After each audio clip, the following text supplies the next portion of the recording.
Welcome to No Such Thing as Normal podcast with Natalie Hayes and Jess McKeown. This is a casual podcast where we talk about all the things you're not supposed to talk about in order to help you normalize your real life.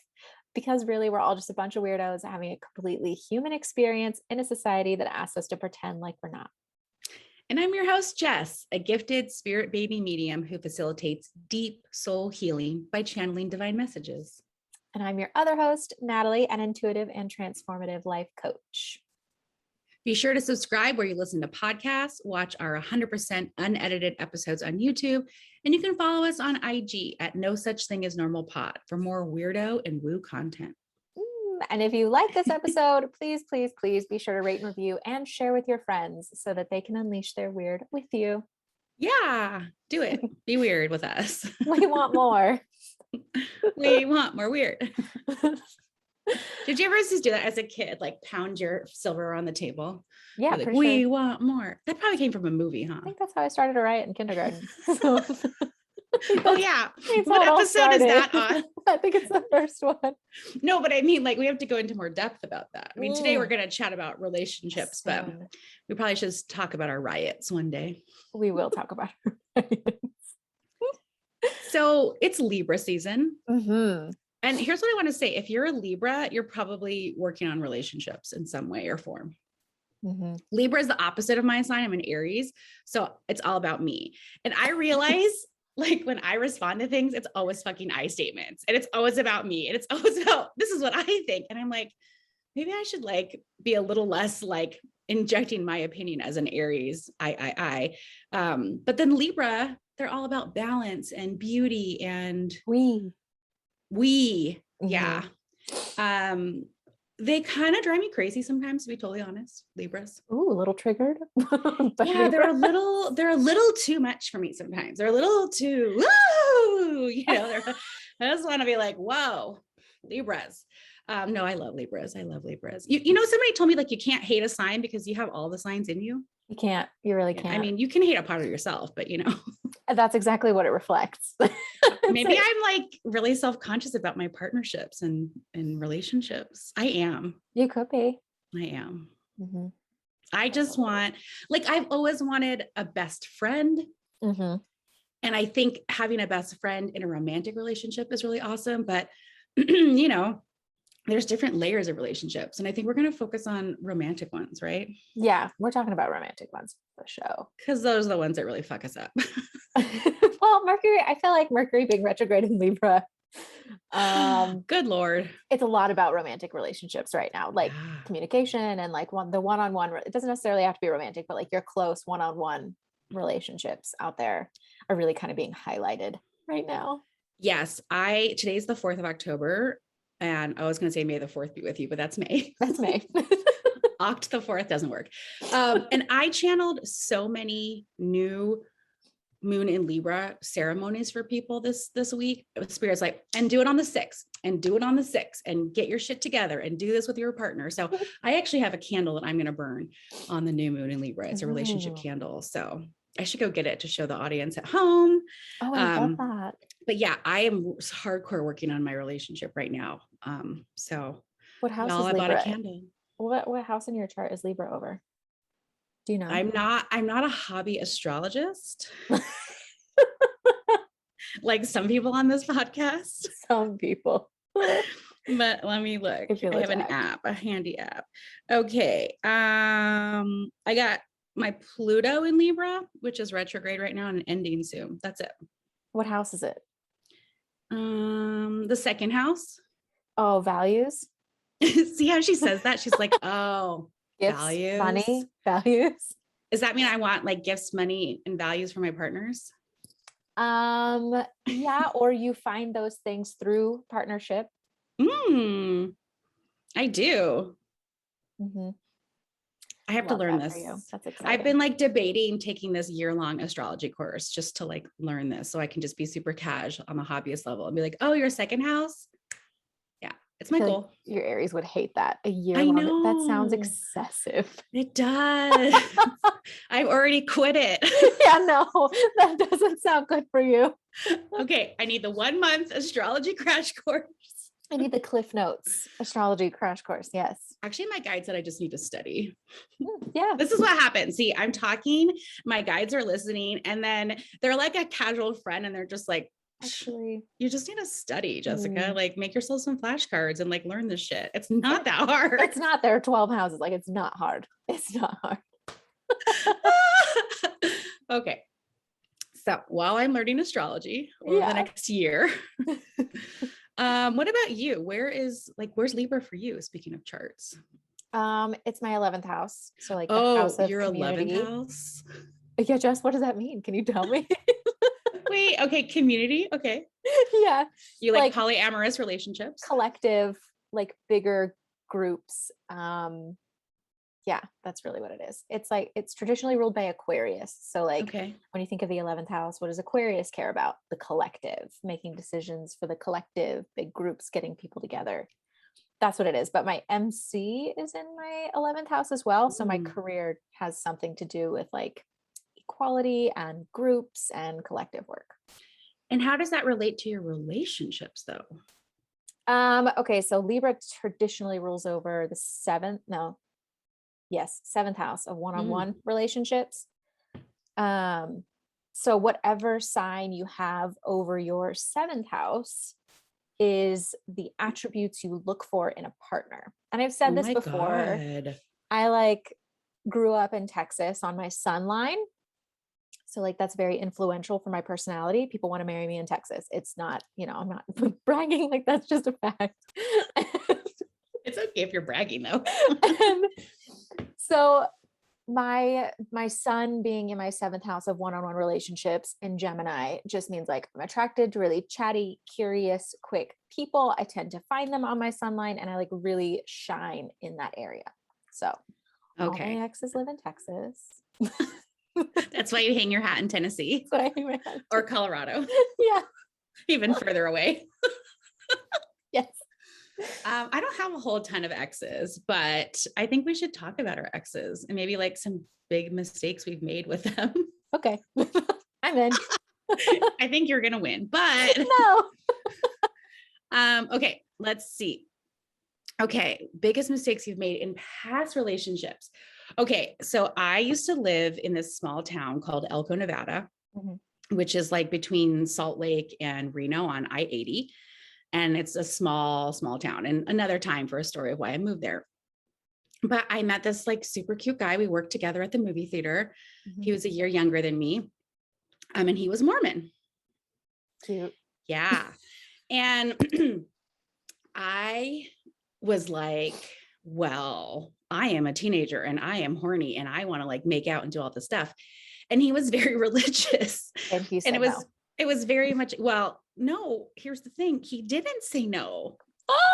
We did make out and do all this stuff. And then I felt really bad because part of me was like, ha ha ha.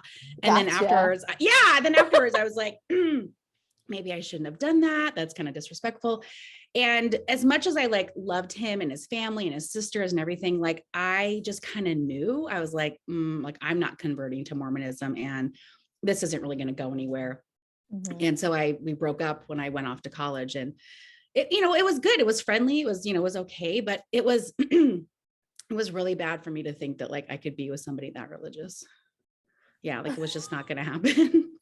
You just had to try it. You didn't get in deep, you're good. Yeah. You escaped. But like, he was like my first like real boyfriend. He was a real like sweet guy. And I felt bad doing that, to be totally honest. Would you say that's the biggest mistake you've made, is just like even engaging with somebody that's hyper religious? Yeah, because, like people don't switch their religions that often, especially not Mormons, let's put it that way. And I think like, yeah, the fact that like, I thought somebody could like leave their religion for me essentially, or, let that go, not realizing how big a part of that is for some people. I didn't really have a super religious upbringing, even though my grandfather was a Methodist minister. Like I wasn't really religious, there was church and this kind of stuff, but yeah, that was pretty bad. I find it less likely for men to leave religions, straight white men, because they're not oppressed within it. I feel like women are more in my experience, more likely to leave religions because they are oppressed. Yeah.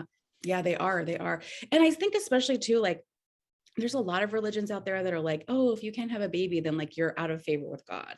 And that Oh, is geez, the 100% not shame. true. It's Ugh, awful. throw that in the trash. If you've ever heard that, that's not true. Just unsubscribe. Leave that religion. Come on down. Yeah. What about you? Like, what's the biggest mistake you've made in a past relationship? I'm sure there's more for me. I'm sure I can think of some more. It might be dating men. Wait, but like, how would you know if you didn't try? Right. Sure. You know?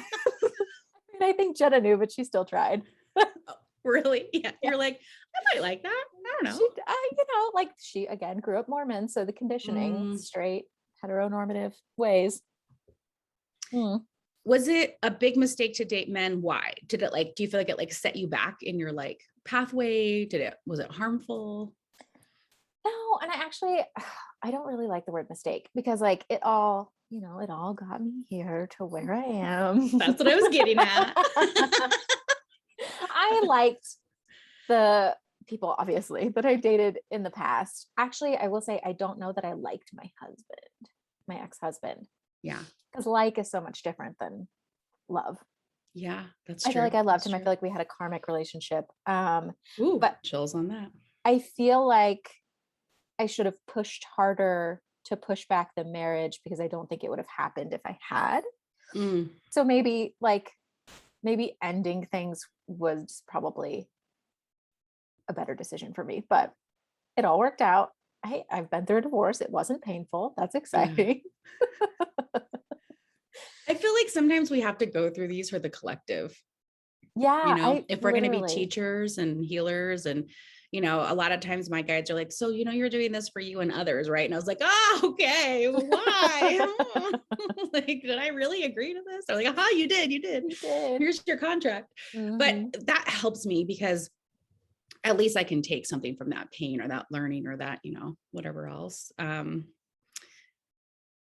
Oh God, I think another big mistake I made in a past relationship. Well, it's not a past relationship. It's my current relationship, but my current marriage is like, I was like, oh, I put it on a pedestal. I was like, I'm married. Everything is fixed. Everything is going to be wonderful. Yeah. Like I have, like reached the crowning pinnacle of being a woman. All I need is a baby and I am set. My worth is validated. Yeah. Right. And that came crumbling down. And it was just like this big lie, this big facade, this big thing that I was buying into, that I was, like judging my husband against and be like, hey, according to this, you should be doing this. We should be doing this, And there was so much of that, like by this time I want to get married and by this time I want to have kids and then I want to buy a house and blah, blah, blah. And like, when you step out of all of that, or when you complete all of that, like really soon, you're like, cool, like now what? Now what do we do? There's nothing to be like, develop emotional intimacy with your partner or sustain. Yeah.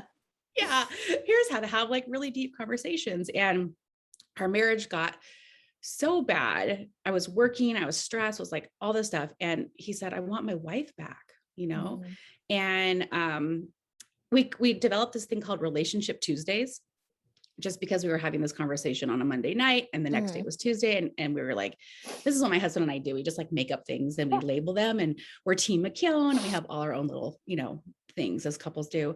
And every Tuesday we just said, well, let's spend time working on our relationship. And we just recently reinstated that. And it wasn't like this time, it was like, oh, because like we've kind of, things in life and we just need to like have a little bit more fire and energy towards our relationship. And then like, once we do Relationship Tuesdays for a while, then it fades out and then we don't need them anymore. And we're back on our like rhythm. But it's things that I realized, like, I didn't realize that like the rhythm dies or people change or, like you have to adjust to certain things. Like I literally just thought we're just going to be the same. Oh my God. Biggest lie we've been told is that we stay the same. Biggest lie. Oh my God. And I was like, and we're going to do this. And, and I was like, oh, like I was a marketer, like, type A worker. And like in my marriage with my husband, found out about all these psychic gifts and everything. So I am literally a totally different person than when he met me, and like, you really do have to find somebody that you can change with and transform with. And, you know, there might be bumpy roads at times, but yeah, that was like that lie, that mistake. But here's the thing also, I wouldn't change it for the world. Right. Because in that crumbling, in my tower card moment, in my depressive laying in my bedroom, dark for days of just like, what has happened? I was like, okay, let's not build this on lies. Yeah. What do I? And so that was actually more terrifying because I was like, oh, well, here's a nice happy structure I can follow. And now I'm like, oh, fuck, what do I actually want my relationship to be like? It's up to me. I can have it however I want. You know, I don't have to follow any of these rules and stuff. And so that's been fun. Now it's fun. Before it was scary. Creating something you've never seen. Yeah. It's scary. Yeah. It can Or be. just being like, is this the right thing? Is this going to work? I don't know. And then you kind of realize like the only way is to try and to find out, you know, just do it. Just do it. Yeah. I want to go back. I think the biggest mistake I've ever made, and I've done it to every person that I've dated. Oh, okay. Is project my happiness onto them because that's what I saw. Oh, that's what I saw. How do you project your happiness onto somebody? A key indicator that you are projecting something onto another person is when you tell them, you make me blank. Oh, like nobody can make you anything. I didn't know that. You are setting up these expectations of like happiness in a partner. So like when they make you upset, when they make you angry, that are not meeting this projected expectation of happiness that you have set, but maybe not communicated. Oh, so once they had more marks in the category of not making you happy, it was breakupsville. But as long as they were filling the happy marks, it was always happy at the beginning. It was exciting. I like exciting things. That's so true. It is. It's like, you know, that first month, right? Everybody's like, yeah, the hormones, it's the serotonin rush that comes with new relationships. You're swapping saliva and there's something in the saliva that like hooks you to the other person. Is that science or is that ew? Why do you think we kiss? I don't know. I really never. Exactly. There's no purpose in kissing. Like it doesn't make a baby. I mean, it leads to it, but you know what I mean? It's pretty like oral invasive. But yeah, there's like something in the saliva. It's kind of like the pheromones like of your compatibility. Smell. Yeah, kind of like it's almost my guides are saying it's like you get a taste for the other person and you want more. Oh. Just think about like a makeout session, right? Like, what are you doing? You're just like mauling each other. Seriously. Those teenage years. I guess it's all about exploration, right? It is. Oh, I love it. Okay. So after you projected your happiness onto them, then they didn't meet those expectations. And then you would be like, you're obviously not making me happy anymore. It's resentment city. Yeah. Oh, yeah. If you ever were you the mayor? Yeah, I was the mayor of resentment city. But if you ever like outsource your happiness into like a job or a partner or anything, like it's always going to come up short because it was never meant to be their job. And I would say like the more that you do it, the harder you fall. Yeah. So like the sooner you can realize in your life, and this is like why I like to do those life checks of like, yeah, where am I giving stuff away? Where am I putting myself outside? Where am I like looking for those outside, you know, expectations or rewards? And I just try to like reel it back in. Cause my marriage bubble bursting was like, that was hardcore depression. That was hardcore. Like, that's just a huge reality. What do I do? Yeah. You know, where do I go from here? How do I rebuild? So, especially like when I wanted to have a baby and I was like getting so close to that energy and then boom. But I would say for those who are in the moment about to explode or have already exploded, rebuilding is really awesome. Because you get deep into your creator source and you're like, well, what the fuck do I actually want then? Forget what everybody's told me. You have that obviously to ask didn't yourself. work. That's the only question that's going to get you out of it is like, what do I want? And I was terrified because I thought, what if I don't know that I want? Because I have always subscribed to other people's wants essentially. And my guide said, okay, do the best you can with the energy you have now. So like make a choice, see how that goes. And then make another one. And then you can always course correct and you can always apologize and you can always do whatever. But it's like, I was so stuck in wanting to be like the next perfect version and realizing like, oh, it's what I make it. It's what I call perfectly aligned. So every day. And it could change every day. What do you think? Who's the most unaligned person you have ever been with? And why do you think you attracted them? Oh God. Okay. I think the most unaligned person that I attracted was this guy. I'm going to say his full name. Is that okay? Mm-mm. Oh. Don't do that. Make up a name. Oh my God. But like his name is part of it. Okay. For legal purposes, Okay. this is all a joke. I'm going to say, can I say his first name? No, make it up.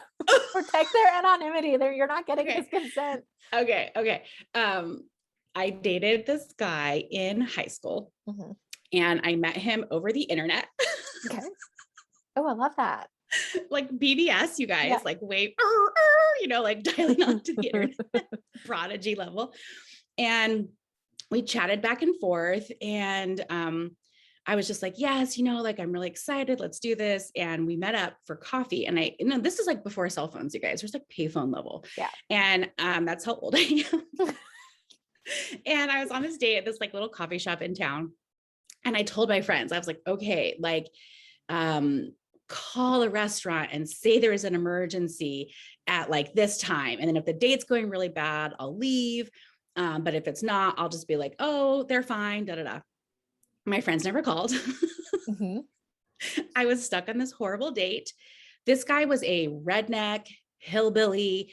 He's like, I have a seat in the back of my truck. I can take you boonie stomping. We can go around and all this kind of stuff and blah, blah, blah. And I think why I attracted him was like, do I want this type of like country lifestyle and like, living out here and just, away from the city and just being with the good old boy. And I was like, absolutely not. I do not want that. Nobody tells you about that phase that no, you go through. No. And I was just like, all we're going to talk about is football and boonie stomping and cows. And I just was like, I don't think I really want to do this. And he had a weird name, which I'm not allowed to say. And I could not be Mrs. Weird ass fucking last name. Okay. Like that was a big thing. I couldn't have that as a last name. It's just too weird. And it just kind of made me realize like, I really want like an adventurous soul. I want somebody who wants to live outside of their small little town. I want somebody who has travel and passions and bigger things that I'm also interested in. Like there was a real part of me where I was like, I'll just be like this happy little wife and like, live on the farm and do that kind of stuff. And that's kind of what my mom rejected from her life growing up on a farm. And I was like, maybe I want that. And then I was like, no, I don't want that. And like, probably I could have met somebody else with a better representation of that life. But yeah, I think it was for me to learn that I actually don't want that. And sometimes that's what relationships are, right? That's exactly what they are. That's a lot of what it is. Yes, especially when you're really young. It's exactly what it is. What about you? Like, what have you what's your most unaligned partner? I'm so curious. I honestly think that all the men I've dated have been unaligned for different reasons. Oh, I too went through the country phase. Yeah. I could do this. I could, live in the country. I could, work on my car every night, like that. I don't know if anybody else has that experience out there ish, but I also had that experience and they were going to propose. So like, it was going to maybe be, I stuck with this person, like my senior year of high school through like my sophomore year of college. So like we went to college together and got an apartment. College. Whoa.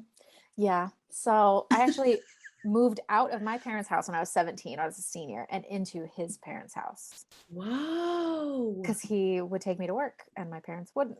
So I was like, I have to go to work because I need money. So I had to move out. But I feel like that relationship actually saved me in a lot of ways. But ultimately it ended up being pretty unaligned. He kind of stayed the same and I changed a lot through that relationship. I really realized a lot of the things that I didn't want, exactly like your past relationships are supposed to teach you. Like all of the men I've dated have been super controlling. None of them have ever made me feel good about myself because like I didn't feel good about myself. So that's why I was attracting them to like mirror back to me my own insecurities. And like growing up in a super strict household, I now know like I equated control with love. So I let these men control me and I called it love. And how many relationships until you realized, oh, I've been doing this pattern? Okay, so I'm a serial monogamist. My whole adult life, I've only been single like 3 months. Wow. Oh my God. Yeah, like I have like this necklace from a boyfriend I had in second grade. I had a boyfriend in kindergarten. I had a boyfriend in first grade. Like every year, I had boyfriends. I had a girlfriend in pre-K. Hey. That wasn't an indicator. Let me just go do some stuff and then I'll come back. And then we're gonna circle back. Yeah. Yeah. I'm going to circle back to this feeling. Yeah, I'm a serial monogamist. I've always been in relationships, got out of a relationship, got right back into another one. There was always like somebody there that was ready to try it with me in Texas. I definitely had like a boyfriend in like kindergarten, right? I think like we all did. Yeah. And we used to play like kissy face and like try to kiss the boys, right? Right. But then I would say I like never really had boyfriends, right? Like even in like high school, I had my one boyfriend my senior year, kind of like we met junior or senior year, but I don't think I really dated anybody. Mm-hmm. I always hung out with the gay boys. Thanks, Dad. Thanks.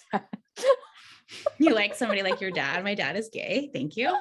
I had all gay boys, all the gay boys were my friends and I loved them. But I like didn't really date. Mm-hmm. And then I'm not even going to say my boyfriend's name because now I'm so terrified. Don't say it. I did my boyfriend in high school. And then in college, I kind of had some hot messes of things. And then I didn't really date anybody in college, like not like serious, like have a boyfriend kind of thing. I think I was more like partying, hanging out with friends, finding out who I was. And then I can say my husband's name. I met Dan, right. Like a year, like in 2001. So like the year after I graduated, I think, I met him in 2002, the year I graduated after that. So, and then like we were like karmic relationship and we just like literally met and then just started dating. And here we are 19 years later, still dating, amazing. still doing still it. Dating. But it's like, I had like not a lot of experience, like being in relationships and like my parental and familial relationships, love you guys, but it was bad. Not. And I think I always remember being like, I want to have a good relationship. I have like a pair of cousins that actually have a good relationship that I would like lean into a little bit, but even them, they'd have to work through things. And I never realized that you had to like, I'm not like laughing, that you had to like work through things in a relationship. Like the first couple of fights I had with Dan, I was like, well, we should break up because we're obviously fighting and we don't get along. And he was like, are these deal breaker fights? And I was like, no. And he's like, okay, like we can like work them out. And I was like, what a concept. Weird. You like want to talk and like then you're like gonna like me again. Because I associated fighting with like my parents and then like divorce. And I was like, oh, this is obviously leading towards divorce, so I get I don't that. know. Yeah. Our past relationships are such good like learning opportunities about yourself. Yeah. Like if you can look at them through the lens of it always being about you. If it's always about you, what did this relationship show you? Okay, what I want to know before we move on to the next like healthy relationship stuff is why do you think you attracted Jenna as a partner? Jenna was a catalyst. Jenna was like the universe like dangling a happier future in front of me. Like, because I typically, I make moves based on relationships. Relationships are really important to me, obviously. Yeah, obviously. Those 3 months of terror, but otherwise. I mean, no, that was 3 months of excellence. That was a slutty summer. That was so fun. I love it. So you were still relating, just not I was permanently. relating, correct, without the confines of a label. You're having relations, as they say. I have the best relations. Oh my God, I dated someone that got married on my birthday. Oh God, like in the 3 months, a lot happened. Okay, so Jenna, we met on a double date. Yes. With my ex and her ex. I met her ex. We started nursing together. Our very first nursing jobs, our internships were together. And then we became friends because she's kind of nuts. And I don't know, I really like nuts people. Like, I just think they're so genuine. I'm so attracted to being friends with really crazy people. They're just so themselves. Like, they don't give a shit. They're so themselves. Yeah. I love that about them. So obviously we became fast friends and we double dated. And that was a very short-lived double dating relationship because both of our partners decided that we were having too much fun together, me and Jenna. They were on to you. Way too much fun together. So that her relationship ended. And then I switched jobs. Jenna, obviously also a nurse. So I switched jobs and actually went to go work in her unit at a different hospital. And my marriage was simultaneously falling apart. So we had like our schedule was like almost the same. Like the universe came together and like we were working together almost every night, and because we both worked night shift, and we would just like talk. Like we would talk about everything. And she's the first person I found out like astrology stuff about. With like her mom was into it, so she was like, "Oh, there's something called your moon sign." So like we looked it up one night at work. Like, how cute! It's so cute. And yeah, she decided she was moving back to Colorado, and I was like, I'm getting divorced, so fuck it. I'm going to get a travel assignment in Colorado. We'll see how this goes. But it was really like, she was a catalyst of change for me. I could decide to change and follow what's exciting, what would light me up versus like pursuing this relationship that I had tried to make work, and it just wasn't working. That's awesome though. I feel that excitement and that tingliness. Oh, it was so exciting. Is it still exciting? 5 It years is. Later? It is exciting in a different way. In a different way. I agree. It's like a stable exciting. It's a predictable amount of excitement. Yeah, that's exciting. I love it. It is. The joys of relationships and being together. Well, let's talk about some healthy relationships. Maybe we can give some insight on that. We're really good at the other stuff. I'm good at the other. I'm good at healthy relationships, I think. Healthy relating. Yeah. I think it's part of it is like relationship Tuesdays, right? It's like taking that time out for your partner. But I also think it's one, not comparing yourself to any other couple, right? Because you're all on different wavelengths and doing different things and working through different traumas together, right? So it's like everybody's really different and people react and respond differently. So if you compare yourself, like it's not going to work. Right. And I used to compare myself and think that I needed to do certain things or be certain places, and that didn't work. So I don't compare. I focus on my relationship. And then I think this is a funny thing, but it's like having your own time. Like I have to have my own time to like develop my own stuff. He has to have his, so that when we get together, we have something to talk about. Because if we do everything together, like, then we're like, hey, wasn't that fun? Yeah, I was there. You're like, yeah, that was cool. And then I think more recently, it's like having these deeper, intimate conversations, right? And having that, I need to tell men that talking about their feelings is really fucking sexy. Okay. Yeah. And please do it. That. Please. I saw this like thing on TV where these guys were like, whoa, and screaming and being emotional and vulnerable. And they all loved it. And I was like, I want more of that. I want more of that for men. I think there's a lot of stuff for women, and that's awesome. But I feel like the men sometimes get left behind. And so I think having other resources to help your partner like come into their own and find ways to be vulnerable and, I don't know, in community. I think it's important for your partner to be doing their own work. Oh yeah, absolutely. What else? What do you think? What's healthy? How do you healthily relate to somebody? I think one of the biggest lessons I've learned, especially being with a woman, it's like being with a woman was finally able to like even the playing field, because all of my subconscious conditioning was that, I was less than men, right? That's what you're taught growing up. Like I grew up in the church. So of course I was subconsciously attracting like dominating men who I like handed over my power to. Right. But then being with a woman, it was like, well, what does this relationship look like? Because we're the same. We're equal. Now, I'm curious, like, did Jenna come in with any preconceived notions herself? Like, she had been in the gay game a lot longer than me. That's my question, right? Because like, you were like new to the game and she was like, hey, I've been here before. Like, I'm curious if there was anything like put upon you or anything in terms of expectations, or did you find that it really is a more even relationship? It really was a more even relationship. I think I had to break down my expectations of her being the more masculine one, taking care of me. And like, she's a nurturer by nature, which I love that. I need that in a partner. But yeah, I had to really catch myself on my expectations about, just because she was the more like masculine appearing one, or more masculine energy one. Like it didn't place her in a different, higher realm of a relationship than me, even playing field. So I was able to catch myself on those expectations, because I was like, wait, I can't expect that from her. She's a girl. Which also showed my conditioning. You're like, oh, bing, bing, bing, bing, bing. It was a lot all at once. How did she handle your deconditioning? She was doing it as well. Okay. Mm-hmm. And what was she thinking of you, that you were going to be like the girly girl, wifey wife? I don't know what she thought I was going to be. I am kind of a bitch. I'm assertive. She's assertive. We're both assertive.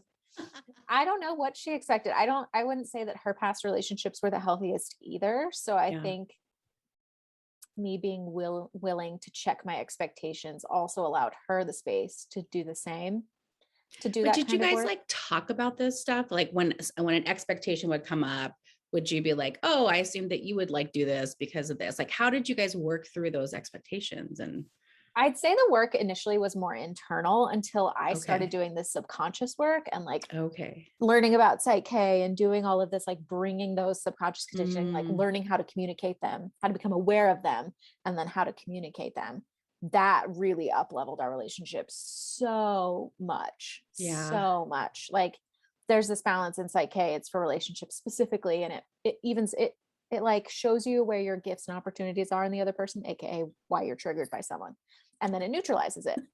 It's like you're able to balance out the relationship, so you don't trigger each other anymore. So I did this in a workshop, one of the like advanced Psych K workshops that I was doing, and the person I was working with, my partner, went into surrogation for Jenna, so they were a surrogate for her energy, because that tested to be the priority relationship that I needed to balance.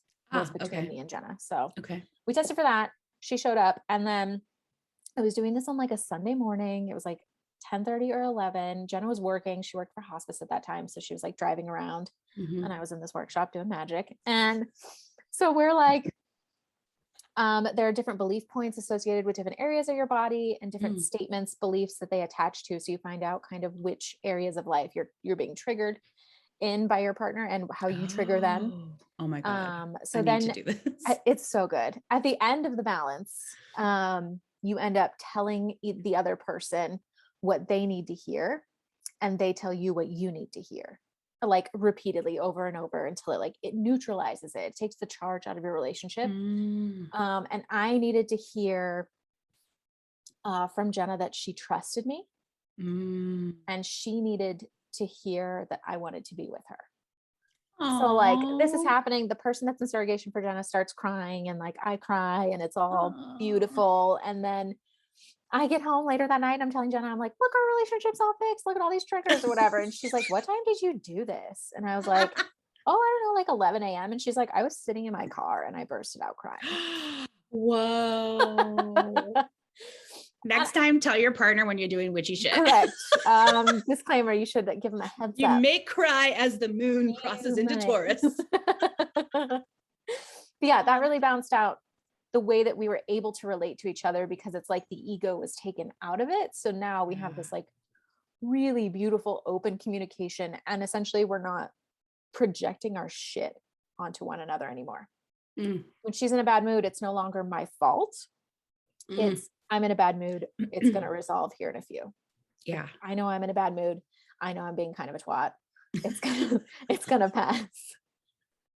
Oh my God. I am such a little brat sometimes, like, and I have to give my husband like so much kudos for patience. Like I was like cathartic, and he was like, it was a really nice day. And he was like, we should go for a walk. And I was like, okay.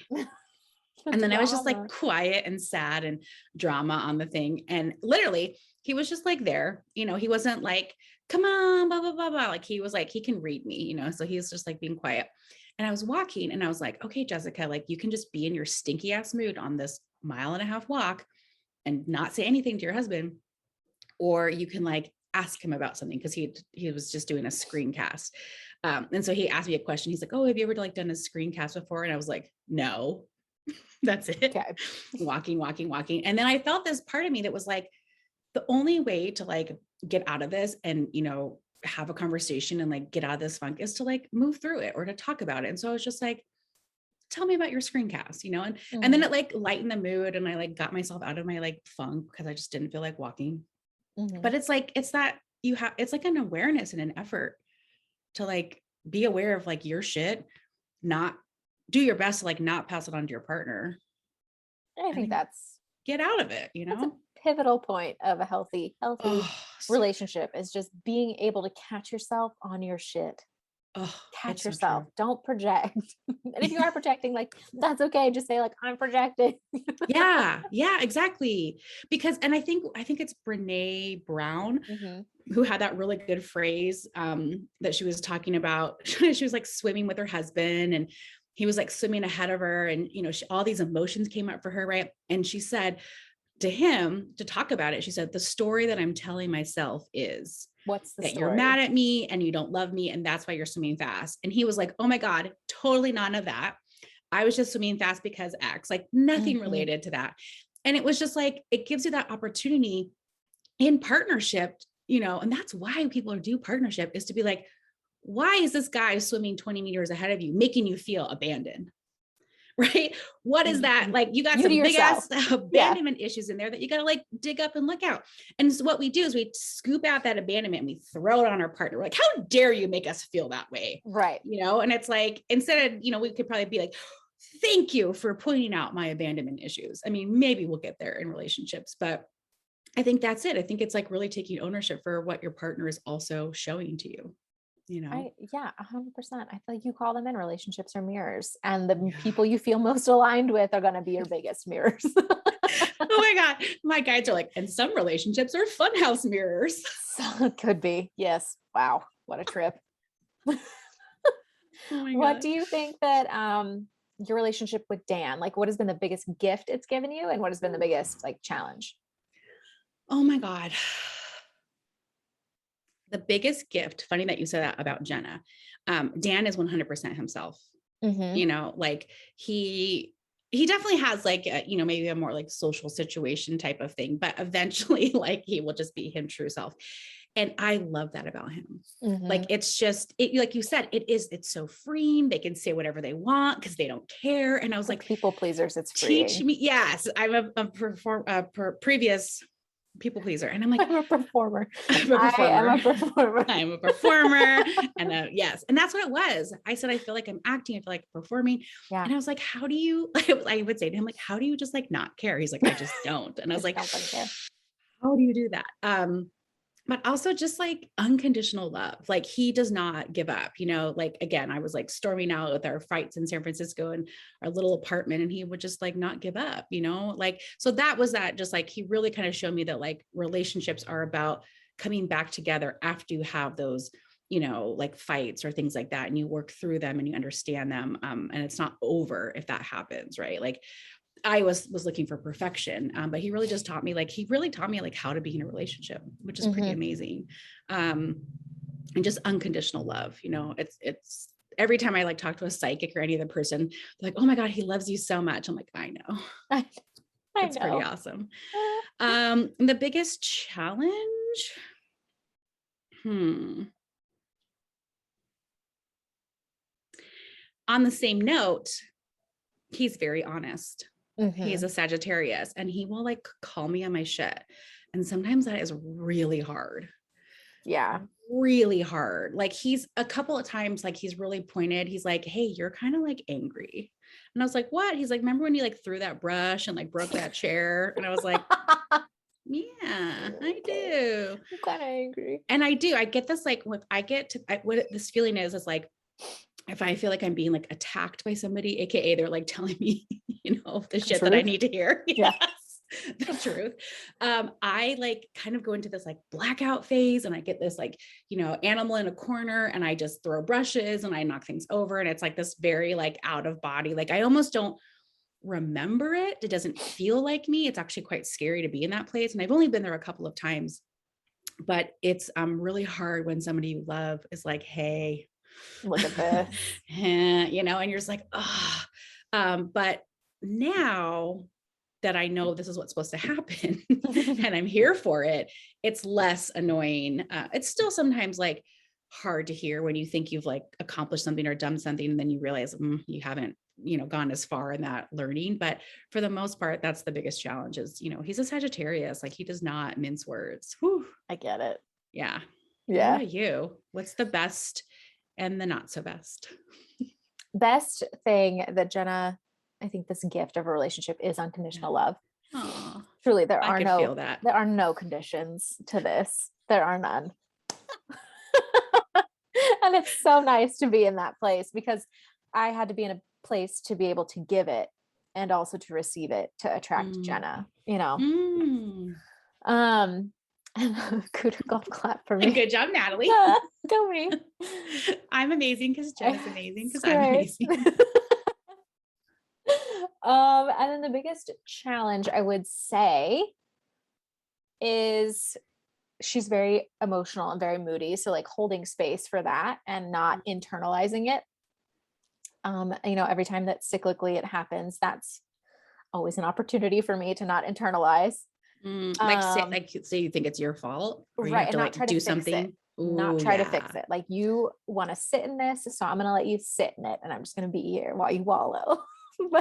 Okay, but how do you because sometimes when I sit in other people's shit, I'm kind of like, I have a little bit of an attitude. I'm like, you gonna get out of this shit? Are you like pleasant and nice, or are you like? I feel like I see you like reading a magazine, just let me know when you're done being a twat. That's most of the time what it's like. But after like so many days of it, if it goes on for days and days and days, like I start to get irritated. I'm like, I'm going to need you to get the fuck over it. Like, I'm going to need you to move the fuck on. Yeah.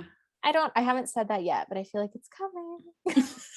But like how, because that's the thing, right? It's like when, you're around your partner, their energy is in your space. Like that's the same thing. I try to like disperse that, but yeah, if your partner's in a funk or a mood, that's hard. I think that is a big challenge to recognize like what's yours and what's theirs and like not try to fix it for them.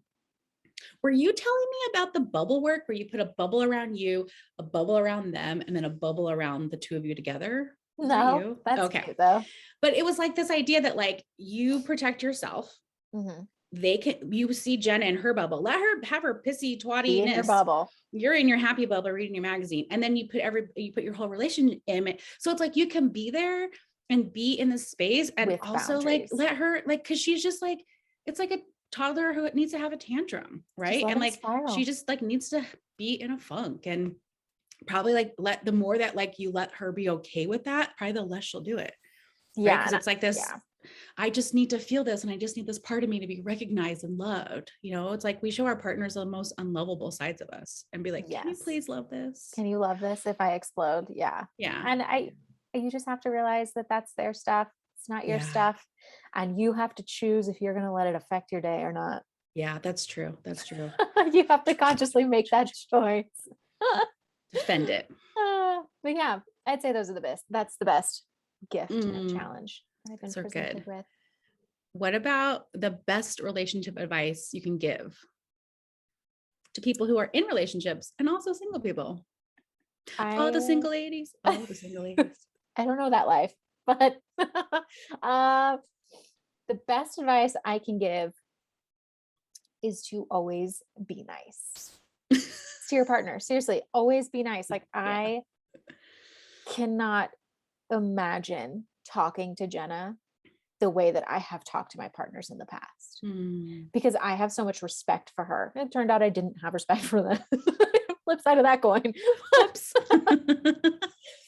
Like we've kind of promised we don't do name calling and I'm always going to be nice to you. That's a good commitment. Like, would you rather be in this relationship or would you rather be right? Yeah. Pick. Sometimes I want to be right. Okay. Well, that might cost you a relationship. I know. That's beautiful though. And I think it's true. Just, this is your person. Even if it's for right now. Yeah. Be nice to them. Yeah. What about for single people? Same goes for single people. Be nice. Be nice to yourself. If the Yeah. way that you talk to yourself is the way that you would want a partner to talk to you, then that's the kind of partner you're going to attract. Ooh. Dropping the real harsh truth today, Natalie. I'm not sorry. Not sorry, not sorry. I'm not sorry. You need to hear it. What about you? What's the best relationship advice you could give? Okay. For couples, I would say this is an image that I get a lot from spirit. Your relationship is like building a fire. Like in the beginning, it's hot, it's blazing, there's like tons of energy, but like the longer you are together, you just have to remember to like keep throwing logs on the fire. And, you have to like keep doing new things together and learning new things together and sharing interests and building families and traveling and like, relating to each other essentially, like and you don't have to do things if that's not like, that's my relationship, but like you have to keep adding those logs on and getting to know each other and developing it. And that's what I kind of realized is like, you're the ones that keep the fire going. Yeah. Right. You're the ones that tend to it. You're the ones that are responsible for your relationship. And when mine crumbled and fell, I just kind of put on autopilot. I was like, cool, great. I started the fire and I like went off into the woods and I came back and I was out and I was like, oh, fuck. And like, it's really hard to start a fire with burnt wood. So you have to go get new wood. Right. So like, but if you keep adding to it, you don't have to like let the fire go out and restart the fire, which is more effort. You have to collect the wood. This is spirit giving me these like easy to digest stories, but it's like getting to know them and understanding them as a person. And, you're going to change, they're going to change and growing with each other. So, and I think part of that is communication. Just, my God, talk to your partner. Oh my God. You cannot It's overtalk terrifying for me, but I do it anyway. I used to be so terrified that he would like leave me and abandon me and all this kind of stuff. And, that comes from like past life wounds for me. And I did some light language, and that actually cleared my throat chakra to help me. I have to tell you a funny story about that. But it cleared my throat to be able to just communicate effectively without fear that I was going to be like, cast away. Yeah. Yeah. And then single people,